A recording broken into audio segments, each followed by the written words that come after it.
the oath of the U.S. presidency, delivered by Gerald R. Ford Jr. on August 9th of 1974 at the East Room of the White House in Washington, D.C. Mr. Chief Justice, my dear friends, my fellow Americans, the oath that I have taken is the same oath that was taken by George Washington and by every president under the Constitution. But I assume that the presidency, under extraordinary circumstances never before experienced by Americans. This is an hour of history that troubles our minds and hurts our hearts.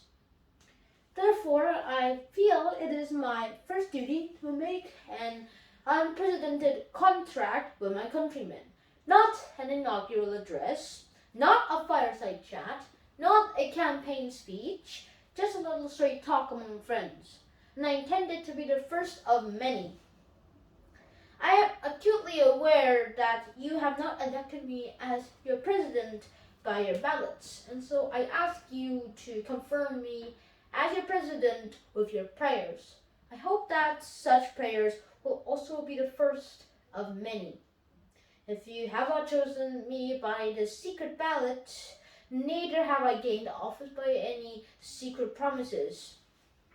I have not campaigned either for the presidency or the vice presidency. I have not subscribed to any partisan platform.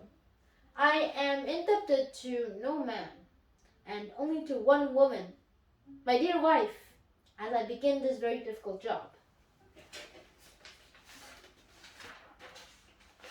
I have not sought this enormous responsibility, but I will not shirk it. Those who nominated and confirmed me as vice president were my friends, and all my friends. They were both parties, elected by all the people and acting under a constitution in their name.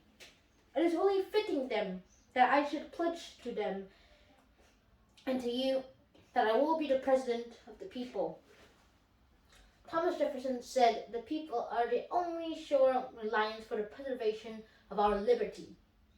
And down the years, Abraham Lincoln renewed his American article of faith, asking, "Is there any better way or equal hope in this world?" I intend, on Monday next, to request of the Speaker of the House of Representatives and the President pro tempore of the Senate the privilege of appearing before the Congress to share with my former colleagues and with you, the American people, my views on the priority business of the nation, and to solicit your views and their views. And may I say to the Speaker and the others, I could meet with you right after these remarks. I would appreciate it. Even though this is late in election year, there is no way we can go forward except together, and no way anybody can win except by serving the people's urgent needs. We cannot stand still or slip backwards. We must go forward now together. To the people and the governments of all friendly nations, and I hope that could encompass the whole world, I pledge an uninterpreted and sincere search for peace. America will remain strong and united, but its strength will remain dedicated to the safety and the sanity of the entire family of man, as well as to our own precious freedom. I believe the truth is the glue that holds government together. Not only your government, but civilization itself. That bond, though stained, is unbroken at home and abroad. In my public and private acts as your president, I expect to follow my instincts of openness and candor with full confidence that honesty is always the best policy in the end. My fellow Americans, our long national nightmare is over. Our Constitution works. Our great republic is a government of laws and not of men. Here the people rule, but there is higher power. By whatever name we honor him, who ordains not only righteousness but love, not only justice but mercy, as we bind up the internal wounds of Watergate more painful and more poisonous than those of the foreign wars. Let us restore the golden rule to our political process, and let brotherly love purge our hearts of suspicion and of hate.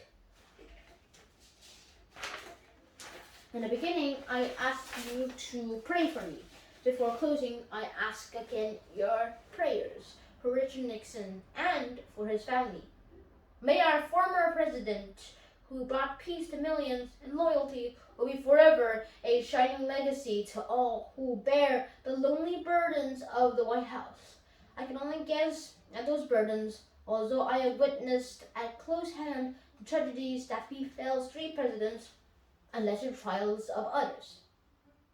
With all the strength and all the good sense I have gained from life, with all the confidence of my family, my friends, and my dedicated staff impart to me, and the goodwill of countless Americans I have encountered in recent visits to 40 states, I now solemnly reaffirm the promise I made you to last December 6th, to uphold the Constitution, to do what is right as God gives me to see the right, and to do the very best I can for America.